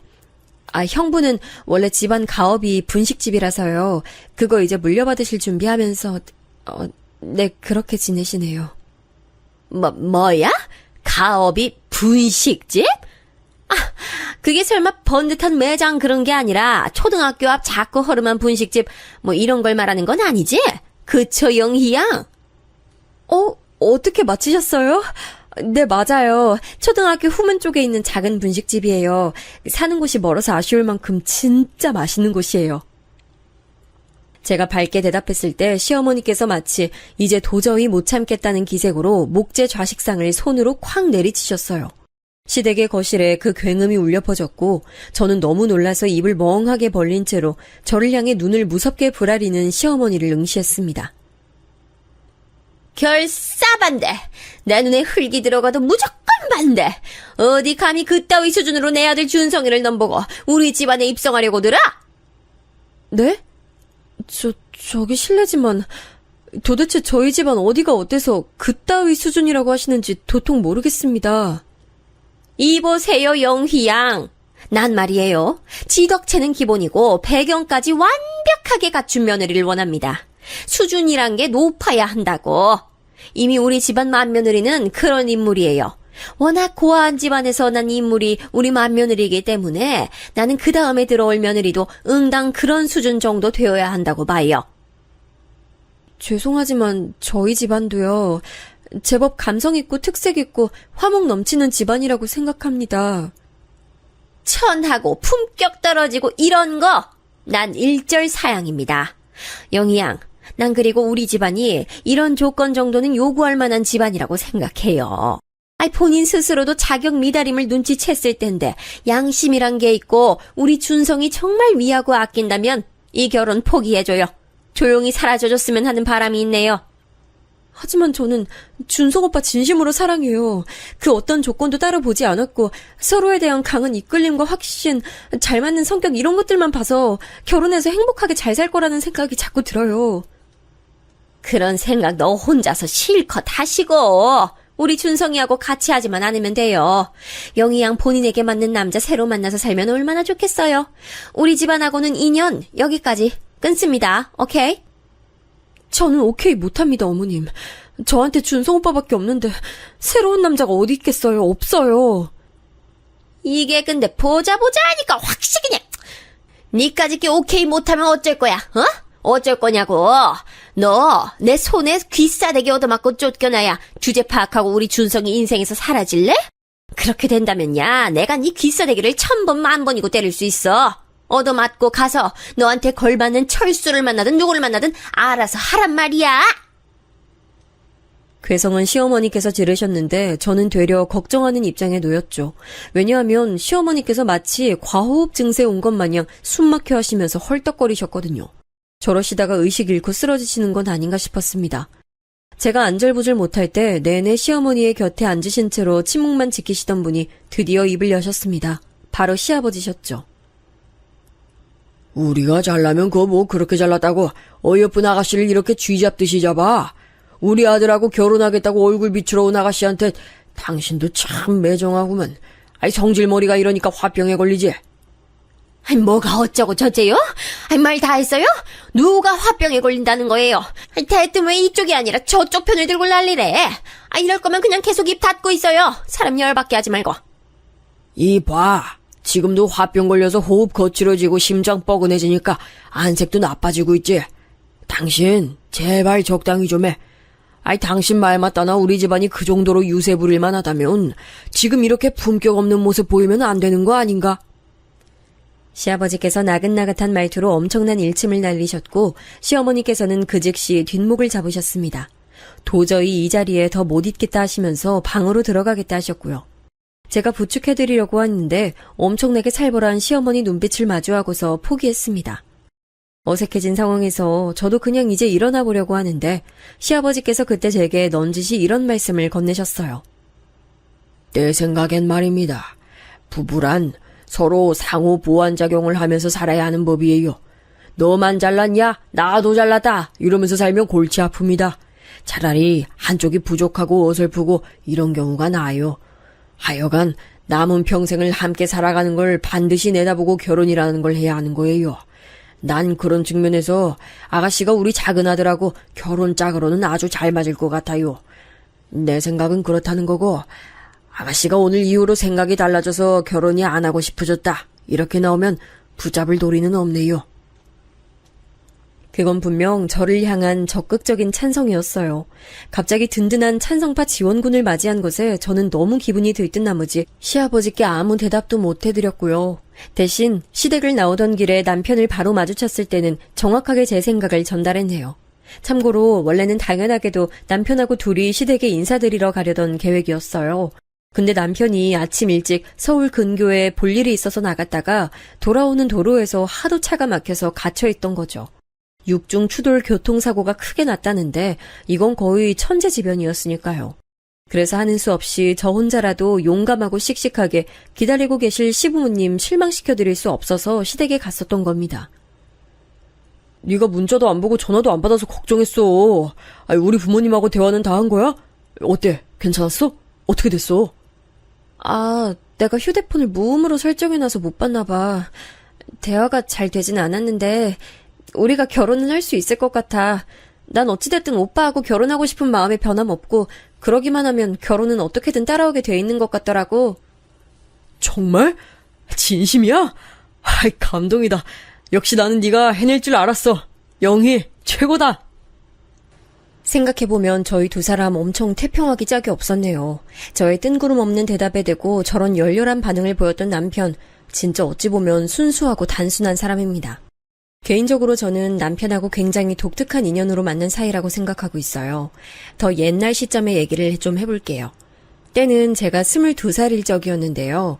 억지로 성적 맞춰서 갔던 대학이 너무 적성에 맞지 않았고 전공을 옮겨보려고 해도 이미 때가 너무 지나 있었고 그렇다고 자퇴를 하자니 말도 안 되고 이래저래 침울한 상태로 있다가 휴학계를 내고 여행을 갔습니다. 해외여행을 혼자 가본 역사가 없었기 때문에 저는 원래 한 목적지를 설정했죠. 바로 미국이었어요. 친정언니가 단박에 거품 물고 반대했던 모습이 떠오르네요. 야, 서영이, 너 진짜 미친 거 아니야? 여자애가 혼자 어딜 가겠다는 거야? 미국? 너 무슨 미국이 비행기만 타면 능사이 나라인 줄 알아? 내가 너를 여태까지 학교 다니기 힘들다고 징징거리는 것도 측은한 마음으로 봐줬고 혼자 해외여행 경험 쌓고 싶다길래 내가 이것도 흔쾌히 동의했는데 미국은 진짜 아니지. 난 기껏해야 네가 일본 정도나 간다고 할 줄 알았어. 너 같은 소심이가 미국은 웬 미국이야? 말도 안 되는 소리 하지 말고 당장 취소해. 하지만 이왕 해외로 가볼 거라면 이런 기회에 지구에서 가장 잘난 나라 정도는 가봐야 하지 않을까? 얘가 돌았나 봐. 너 고작 그런 이유로 미국 가보겠다고 한 거야? 난 결사 반대고 너 절대 미국 못 보내니까 그런 줄 알아. 언니의 불어령이 제법 매서웠죠. 저는 어렸을 때부터 부모님이 많이 바쁘신 가정에서 자란 아이였어요. 위로 나이 차이가 좀 나는 오빠 언니가 있었고 제가 막둥이였죠. 참고로 저희 가족은 아빠, 오빠, 저 이렇게 세 명은 딱 봐도 성격이 내향적인 사람인 반에 엄마와 언니는 성격이 괄괄합니다. 유전자가 어떻게 딱 그렇게 나뉘었나 봐요. 실질적으로 친정언니가 엄마 역할까지 해가면서 제가 사춘기 시절에 방황할 때도 잡아줬었고요. 집안 분위기가 자유롭고 풀어져 있고 이런 거랑은 좀 거리가 멀었어요. 오빠는 워낙 공부만 조용히 하던 사람이었고 언니는 아무도 강요 안 했는데 혼자서 효녀가 되어야 한다는 압박에 빠져서 악착같이 야무지게 굴었거든요. 이러니 집안 질서가 잘 잡혀 있었죠. 저는 성인 되고 나서 외박을 한 번도 안 해봤어요. 정확히는 못한 거였고 엄한 분위기가 아직 남아있었으니까요. 이런 제가 천하의 소심이가 대학 생활에 염증을 느끼고 무려 미국을 혼자 가겠다고 했으니 반대에 부딪힐 만도 했습니다. 근데 의외의 전개가 펼쳐졌어요. 엄마가 저를 허락해 주셨던 거예요. 영희야, 난 앞만 보고 달려오느라 양옆을 못 보고 살았어. 딱 앞만 보고 미친 듯이 뛰는 경주마 있지? 그렇게 산 것 같아. 뒤를 돌아볼 여유조차 없는 사람이었지. 난 우리 막둥이 영희가 이런 나하고는 다르게 살았으면 좋겠어. 엄마, 우리 남매 키우시느라 늘 고생하셔서 바쁘셔서 여유도 없으셨던 거 잘 알아요. 그러니까 너무 마음 쓰지 마세요. 여장부 같은 엄마가 이렇게 풀 죽은 모습을 하실 때면 제 심장이 덜컥 내려앉아요. 장남 장가 보내고 손주도 보고 이제 큰딸 시집 간다 그러고 이러니까 아주 내가 생각이란 게 많아져도 너무 많아졌어. 영희 너는 네 오빠 언니보다 더 많이 누리고 많이 보고 그렇게 살아. 알았지? 미국도 다녀와. 연락만 자주 하고. 나머지 가족들은 엄마 태도에 이게 뭔 일인가 싶어서 어안이 벙벙했는데 제가 그 와중에 미국을 아주 잘 떠났지요. 다들 아시는 유명한 곳으로 갔어요. 바로 LA였습니다. 날씨 좋고 한국인들도 많은 대도시를 저는 마음껏 누렸습니다. 우리나라가 얼마나 땅이 좁은지를 밖에 나가보니 알겠더라고요. 제 안에 새로운 세상마저 열린 감각이었어요. LA 안에서만 여행하기로 정해졌지만 용기가 생긴 저는 일탈을 했습니다. 당시에 젊은 층 사이에서 미국 드라마가 한참 유행했었거든요. 각종 범죄를 과학수사 기법으로 밝히는 드라마가 특히 인기였는데 배경이 된 도시 중 하나가 라스베가스였어요. LA와 근거리였죠. 그리고 바로 이 라스베가스로 가기 위해 공항에 갔던 때였는데요. 세상에 아직 출발 시간 전인데도 게이트로 가보니까 비행기가 없는 게 아니겠어요? 이거 큰일 났다 싶어서 발을 동동 구르고 있는데 지나가던 어떤 남자가 그런 저를 발견하곤 다가왔어요. 제가 혼잣말로 어떻게 라고 중얼거렸기 때문이죠. 그 남자도 한국인이었거든요. 제가 준 비행기 티켓을 본 남자가 황당하단 표정으로 말했어요. 왼쪽이 아니라 오른쪽으로 가셨어야 돼요. 애초에 게이트 방향을 잘못 찾아오셨어요. 지금 빨리 가시면 아직 늦지 않으셨을 것 같은데 얼른 오른쪽으로 뛰어가 보세요. 행운을 빕니다. 정말 감사합니다. 비행기 무사히 타면 살해할게요. 혼비백산 상태로 저는 게이트를 잘 찾아갔고 비행기 문 닫기 전에 간신히 탑승했습니다. 겁도 없이 떠난 라스베가스에서 저는 기념품을 잔뜩 샀죠. 그곳에서만 파는 게 있더라고요. 화려한 밤도시를 잘 구경하고 LA로 돌아갔는데 또 어이없는 상황을 겪었어요. 기념품 산 걸 넣어둔 크로스백을 LA 공항에서 잃어버렸습니다. 눈물이 글썽해서 제가 어설픈 영어로 공항 직원에게 경위를 설명했습니다.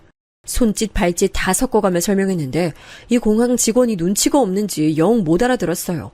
답답해서 아주 소심이었는데도 욱하면서 크게 외쳤죠. 그린백! 그린백이라고! 아, 진짜 미치겠네. 기념품 인형들 들어있는 초록색 가방이라는 거. 설명하고 싶은데 어떻게 더 설명해야 되는 거야. 그린백, 스몰!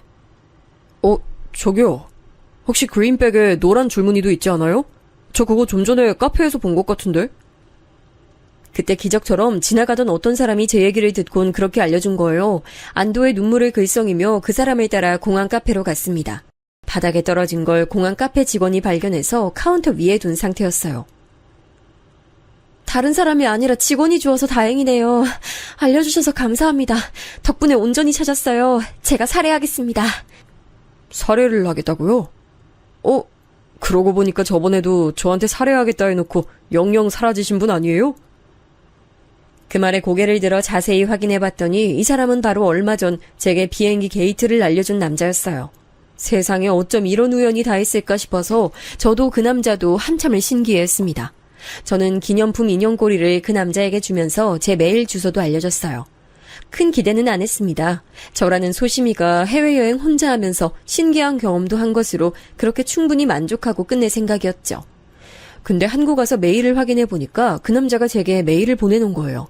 미국에서 공부하고 있는 그 남자와 저는 그렇게 메일로 자주 연락을 주고받았죠.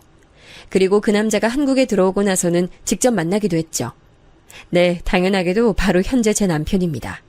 마치 로맨스 영화 주인공처럼 서로를 만났다고 생각한 저희는 금방 사랑에 빠져들었죠.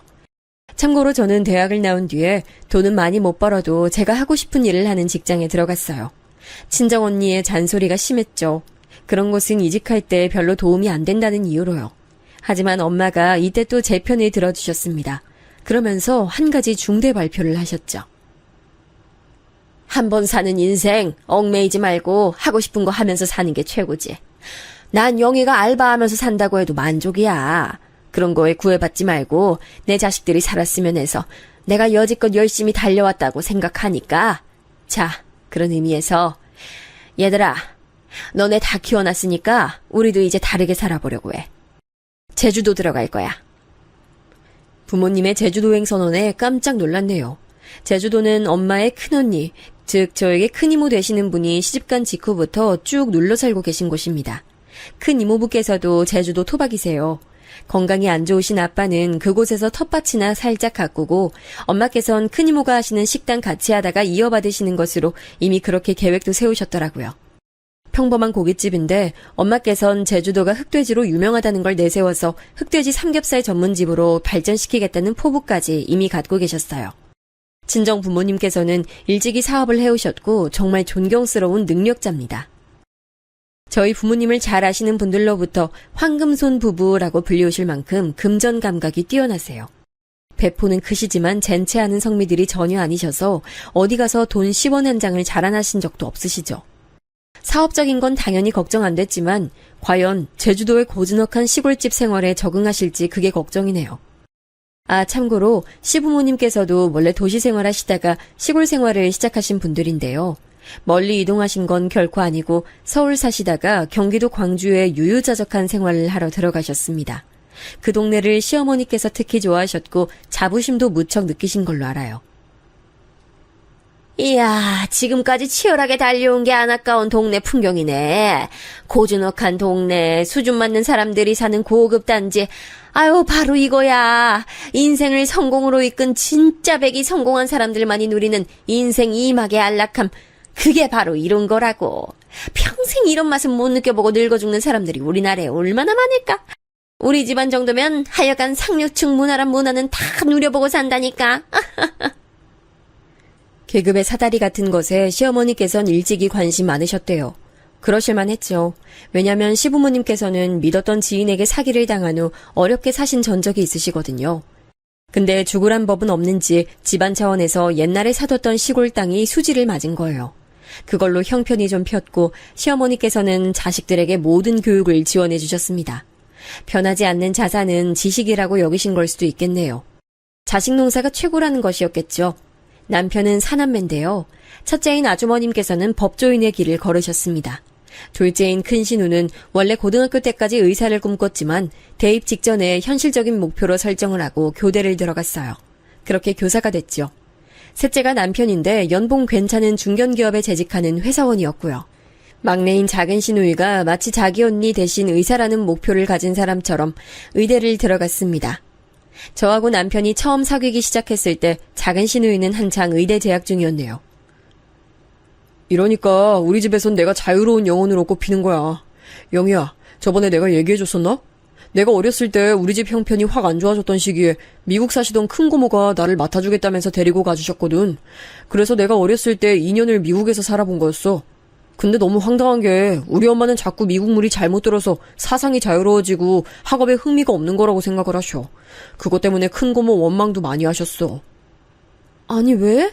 만약에 미국만 그때 안 갔어도 오빠가 더 공부 열심히 하고 전문직 종사자가 됐을 거라고 설마 그렇게 생각하시는 거 아니지?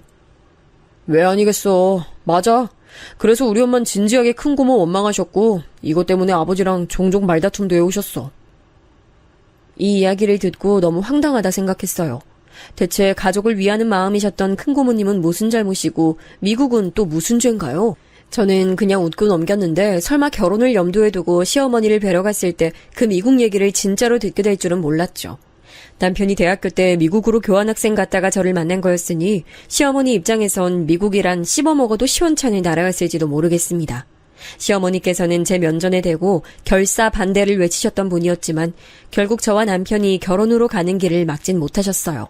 저와 남편이 꼭 결혼 상대를 서로여야만 한다고 강력 주장했던 게 단연코 1순위 사유였고요. 그 다음으론 시아버지께서 저희를 지지해 주시면서 허락해 주신 게 유효하게 작용했습니다. 차마 대놓고 제 이런 짐작을 꺼내어 볼 곳은 없었습니다만 드센 시어머니 때문에 시아버지께서 그간 골머리를 많이 알아오신 듯 했어요. 자식 농사를 줄줄이 성공시키신 자부심 때문에 시어머니께서 유세를 많이 부려오신 모양이었죠. 그런 시아버지의 눈에는 저라는 사람이 무척 무난하고 좋아 보이셨나 보더라고요. 제가 남편보다 직업도 연봉도 부족한데 그런 것 따위 전혀 신경 안 쓰셨거든요. 그리고 또 저희 부부가 결혼하기 전에 아주 공교로운 일이 벌어졌습니다. 바로 신혼집이 구해진 거였어요. 구하려고 구한 게 아니라 신혼집이 절로 생긴 셈이었죠. 아주버님께서 일을 해외로 가서 하시게 된 게 이유였습니다. 거의 3년 일정으로 잡고 계신다 하기에 아주버님 식구가 다 함께 해외로 떠나게 되었고 큰 가구만 남겨둔 그 집에 저희 부부가 들어가서 결혼 생활의 첫 시작을 하기로 한 것이지요. 먼저 그러고 싶단 말도 안 했는데 아주버님께서 그냥 제안을 막 해오셨어요. 어차피 집을 내놓을 것도 아니고 남은 큰 짐들은 관리를 해야 하는데 그러려면 누구라도 들어와서 사는 게 최고라는 것이었죠. 이 사태를 당혹스러워하신 분은 단연 시어머니셨어요. 우리 장남이 너무 이렇게 급작스럽게 외국까지 나가서 일을 하게 되다니 오만 걱정이 다 앞서네. 아이 근데 왜 하필 미국이야? 난 왜 이렇게 그놈의 미국이라는 소리만 들어도 짜증이 확 나지? 그러면서 시어머니께서는 저를 엄청 노려보셨죠. 저는 눈치 하나 없는 사람인 척 연기하면서 시어머니께 따스한 눈빛으로 화답해드렸습니다. 그러자 질색하시면서도 그날 다시는 저를 안 노려보시더라고요. 무튼 신혼집까지 정해진 이상 저희는 무조건 결혼하는 것이었죠. 심지어 정말 인기 많은 예식장에 웬일로 취소 자리가 나서 일찍 결혼식까지 올렸어요. 아주버님 식구들의 출국 일정에 맞추다 보니까 그렇게 됐고 상견례도 엄청 간단하게 지나갔어요. 결혼식 날 저는 시어머니께서 제 친정엄마 쪽을 바라보시며 경악하신 눈빛으로 이렇게 중얼거리시는 모습을 목격했습니다. 도대체 머리를 어디서 해온 거야? 아니 지금 때가 어느 때인데 김원선이 한창 노래 부르고 다니던 시절에 그 머리를 나고 오셨어. 세상에 난 몰라. 아유 누가 촌스러운 삼겹살 식당 하는 여사장님 아니랄까봐 온몸으로 촌티를 팍팍 풍기시는구만. 아유 창피하다고 해야 할지 수치스럽다 해야 할지.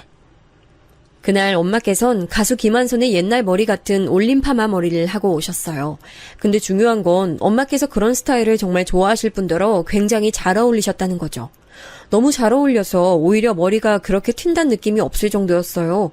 하지만 시어머니께서는 저희 엄마를 향해 이미 색안경을 끼신 상태였기 때문에 엄청 안이 꼽게 보셨습니다. 그리고 그날 또 소소한 일화가 하나 있었죠. 엄마께서 결혼식에서 만나는 가까운 지인이나 친척분들에게 주시려고 제주도에서부터 흑돼지 고기를 공수해 오셨어요. 생고기를 진공 포장한 것이었고요. 본식 순서가 모두 끝나고 나서 엄마께선 그걸 손수 몇몇 분들에게 나눠주셨습니다. 그러면서 시어머니를 향해 인사를 건네셨죠. 사부인, 영 이야기 듣자니 고기 로스는 다 좋아하신다면서요. 사부인 특별히 챙겨드리려고 양 많이 진공 포장한 것도 챙겨왔어요. 이거 구워 드시면 정말 맛있을 거예요. 숙성이 아주 제대로 됐거든요. 아이고 뭐 이런 걸 다 주고 그러세요. 고기는 마트 가면 1년 365일 살 수 있는 걸 굳이 이렇게 보냉 가방에 바리바리 넣어서 가져오실 필요가 있으셨을까 싶네요. 무튼 주신다니까 감사히 챙겨가겠습니다. 맛있게 먹을게요. 보냉 가방의 맨 아래에 있던 것을 챙기던 시어머니께서 돌연 헛구역질을 하셨어요. 이유는 보냉 가방 위로 한 겹 더 포장하듯 둘러맨 보자기 천이 있었는데요. 그게 새 제품이어서 섬유 자체의 냄새가 크게 나고 있었는데 돼지고기 냄새와 혼합되면서 시어머니 비위를 건드렸나 봐요. 아니 그러길래 애초에 왜 이런 걸 들고 와서 나눠주고 그래요? 여기가 무슨 도떼기 시장 정육점인 줄 아세요? 아유 품격 없어. 시어머니는 금세 짜증을 내셨는데 말투가 너무 신경질적이고 목소리가 격양돼 있어서 듣는 사람이 무안할 정도였어요. 그런데 엄마께서는 옅게 웃어 보이시는 게 다였습니다. 제가 생각이 짧아서 민폐를 끼쳤네요. 죄송합니다. 정중하게 사과를 하셨는데 황당하게도 시어머니는 바로 이게 마음에 안 드신 모양이었어요. 억척스러운 거 다 알고 있는데 세련된 척하면서 바로 사과하는 건 또 뭐야? 나처럼 급 높은 사람 흉내내는 것 같아서 은근히 기분이 안 좋네. 분명 혼잣말이었지만 겨냥 상대가 제 엄마임을 알아차린 저는 시어머니는 정말 이상한 신분이니까 결혼 생활에서 되도록 최대한 접점 하나 안 만드는 게 최선이라는 결론에 도달했습니다. 이걸 지키고 살았어요. 시댁엔 웬만하면 얼씬하지 않았고 절대 혼자 방문하는 일은 없었습니다. 남편이 중간 역할을 잘해주기도 했고요. 덕분에 버텼네요. 그러던 어느 날 작은 신우가 결혼한다는 소식이 들려왔는데요. 결혼 상대는 국내 굴지의 대기업에 재직 중이고 집안에 고학력자들이 굉장히 많다는 정도로만 저는 소개를 들었습니다. 시부모님께서 무척 그 상대를 마음에 들어 하셨고 특히나 시어머니께서 쌍수를 들고 반기셨다는 후문이었네요. 사는 곳이 가깝지도 않고 작은 시누이가 워낙 바쁘게 사는 인물이기도 해서 그간 접점이 너무 없었는데 결혼한다길래 그때부터 카톡으로 연락을 꽤 주고받았네요. 잘은 몰라도 결혼하기로 한 상대가 작은 시누이는 무척 마음에 든 모양이었어요. 사람이 잘난 체 하는 것도 전혀 없고 책임감도 강하고 엄청 진중한 스타일이에요. 집에서 장남이라 그런가 봐요. 집안 분위기도 너무 화목하고 서로 아껴주길래 그거 보고 제가 이 남자 절대 놓치면 안 되겠다 싶어서 먼저 결혼하자고 졸랐어요. 어머, 그랬던 거였어요? 아가씨가 그러면 그 집안 맏며느리 되는 건데 막내로 살아온 입장으로 혹시 부담스럽거나 걱정되진 않으세요? 그런 거 전혀 염려 안 될 정도였다면 아가씨가 진짜 많이 사랑하는 사람 찾으신 거세요. 너무 축하해요. 결혼식장은 호텔로 제가 알아보고 있는 거 아시죠? 멋진 결혼식 올려서 다들 좋은 시간 보내실 수 있도록 그렇게 해볼게요. 행복한 결혼을 앞둬서 그런지 작은 시누이에게서 밝은 에너지가 뿜어져 나오더라고요. 너무 보기 좋았어요. 멋진 결혼 상대 만난 것에 대한 축하의 마음이 쏟아났죠. 그런데 시어머니께서 은근 찬물을 끼얹으시더라고요. 아유, 자식 넷 중에 딱 하나만 유별나게 결혼을 좀 수준 뒤떨어지게 했는데 이런 걸 두고 바로 오게티라고 하는 거겠지. 이래서 삶이라 완벽할 수 없다고 하는 걸 거야. 어머님, 제가 첨언을 드려보자면요. 화목한 수준이 높다면 그 결혼은 누구보다 성공한 게 아닐까요? 수준의 정의를 어디에 두느냐에 따라서 많은 게 달라진다 생각해요.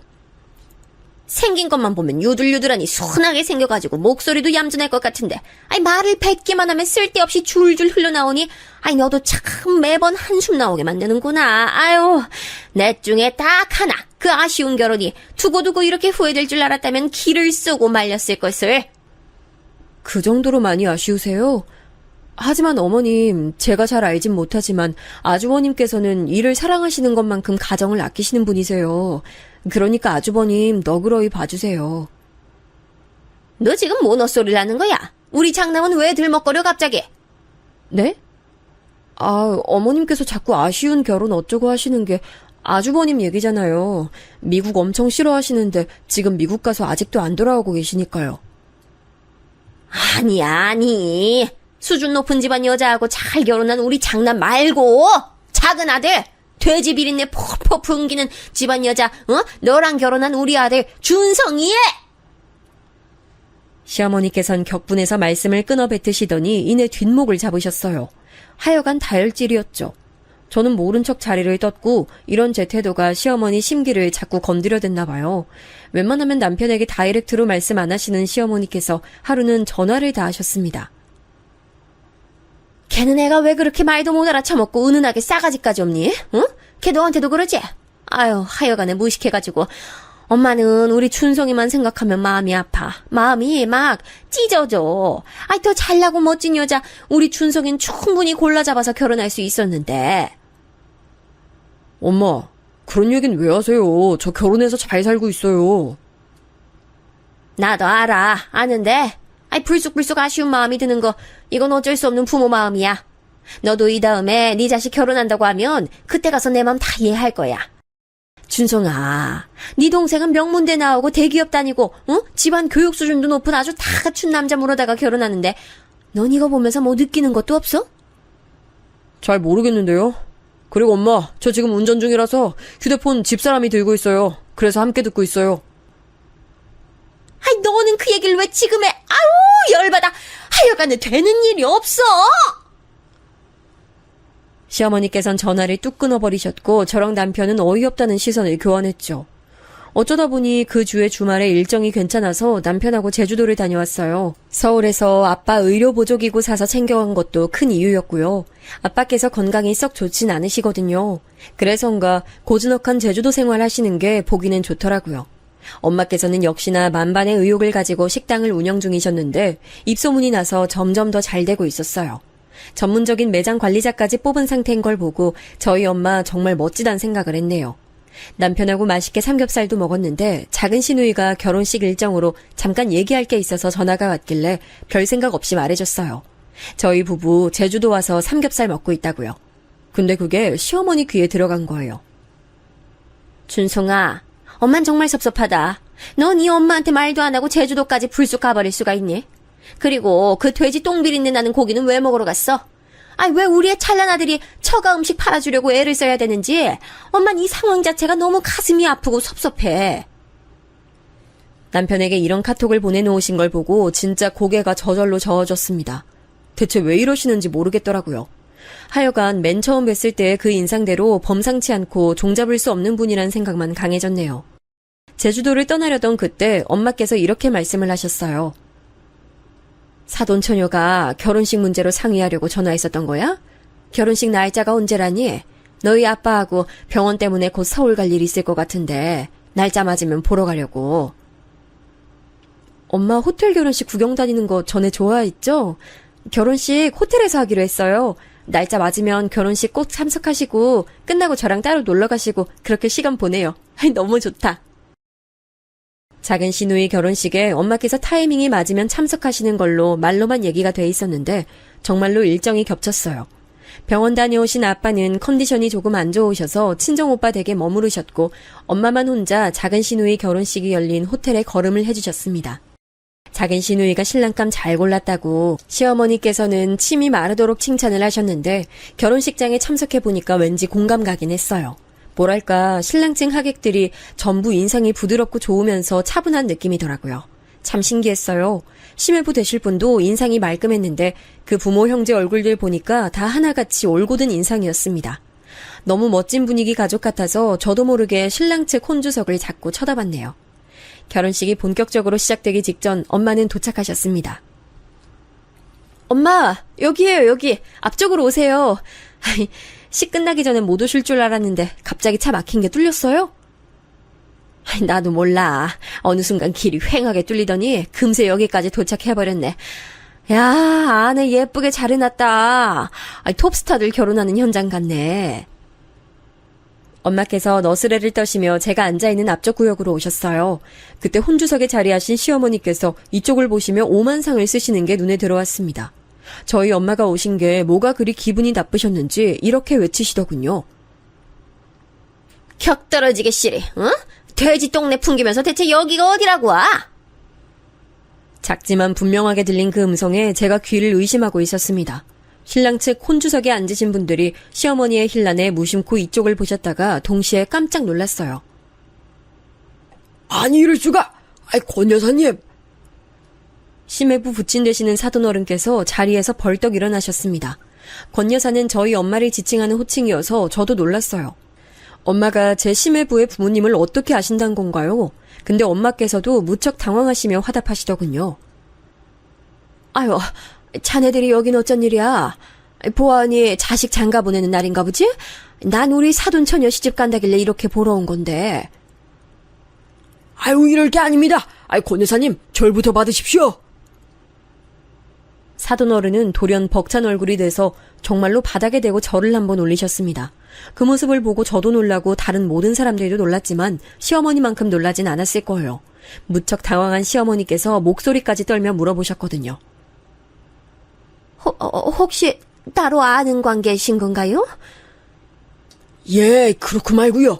우선 권 여사님께서는 저희 지역 거물로 꼽히시는 분이십니다. 그게 비단 건물도 있고 땅도 있기 때문만이 아니라 지역 주민들을 위해 정말 좋은 일도 많이 하셨기 때문이에요. 특히 형편 어려워 학업 제대로 이어가기 힘든 학생들을 정말 많이 후원해 주셨습니다. 오늘 장가드는 제 큰아들 놈도 저기 계신 권 여사님 도움으로 대학까지 무사히 나왔어요.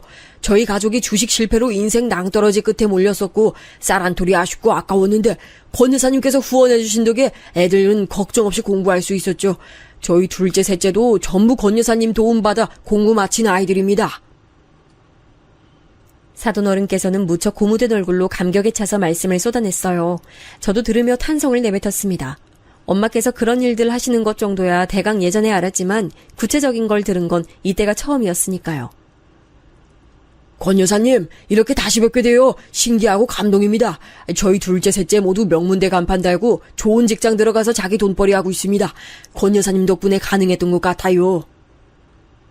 아니에요. 제가 무슨 애들이 전부 머리가 좋고 워낙 영특하고 성실하니까 해낸 거죠. 전혀 대가도 안 받으시고 정말 좋은 일 하신 저희 가족 은희님을 한시도 잊은 적 없습니다. 이런 곳에서 다시 뵙게 될 줄이야. 저기 그런데 실례지만 아까 안사돈께서 하신 말씀은 대체 뭐였습니까? 감동에 차서 말씀하시던 사돈어른께서는 불현듯 뭔가 떠오르자 표정을 굳히시며 시어머니께 그렇게 물어보셨습니다. 넋이 빠져있던 시어머니께서 흠칫하시면서 대답을 하셨는데 눈에 초점이 없었어요. 아유, 아무것도 아닙니다. 아유, 저희 사부인께서 얼마나 인망이 좋으신지 전 진작에 그걸 알아봤죠. 근데 부동산까지 그렇게 다 있으실 줄은 몰랐네요. 아유, 얼른 시기 시작하고 빨리 끝이 나야 제가 직접 여쭤볼 텐데 아쉽네요. 스스로도 민망하셨는지 말씀을 맺자마자 얼굴이 붉게 달아오르더군요. 시아버지께서도 어이없다는 표정이셨고 사돈 내외 두 분은 말할 것도 없었죠. 기가 막힌 낯을 하고 계셨어요. 그런데 엄마께서 자리에 가만히 책석하시며 결혼식 순서를 기다리자 다른 분들도 자연스레 그걸 따랐습니다. 결혼식은 무사히 끝났는데 단체 사진을 찍자마자 시어머니께서는 갑자기 주랭랑 치셨습니다. 아유, 어제 먹은 떡이 잘못됐나. 자꾸 속이 안 좋네. 전 좀 먼저 가봐야 할 것 같네요. 천천히들 즐기세요. 도망을 치다니 정말 치사하고 멋없는 방법이었죠. 제 엄마의 정체를 알게 된 작은 신우와 심해보든 기절할 땐 놀랐는데요. 심해보든 부전자전음을 증명하듯 당장 엄마께 절부터 올렸습니다. 분위기는 감동이 섞인 화기애애함이었어요. 단언컨대 시어머니를 제외한다면 나머지 모두가 그날 화목하고 사이좋게 친목을 쌓고 회포를 풀었습니다. 그리고 이튿날 시어머니의 어색한 사과가 이뤄졌죠. 내가 그간 사부인이 어떠신 분인지 몰라 뵙고 행동을 했어. 너에게 내가 진심으로 사과를 전할게. 당연히 물론 사부인께도 따로 연락드릴 참이야. 궁금한 게 있는데요. 어머님은 그러면 재산 정도에 따라서 사람 끝매기고 거기에 맞춰서 행동하시는 분이세요? 제 일침에 시어머니께서는 아무 반박도 못하셨습니다. 그러더니 사흘 정도 끙끙 앓아누우셨죠. 시아버지 표현에 따르자면 그냥 화병 말고 울화병이란 게 도지신 듯 했습니다. 어쨌거나 이때 털고 일어나신 이후론 저에게 눈치 안 주시고 잔소리 안 하시고요. 특히 남편에게 결혼 잘못했다느니 하는 내용의 기억자도 안 꺼내게 됐네요.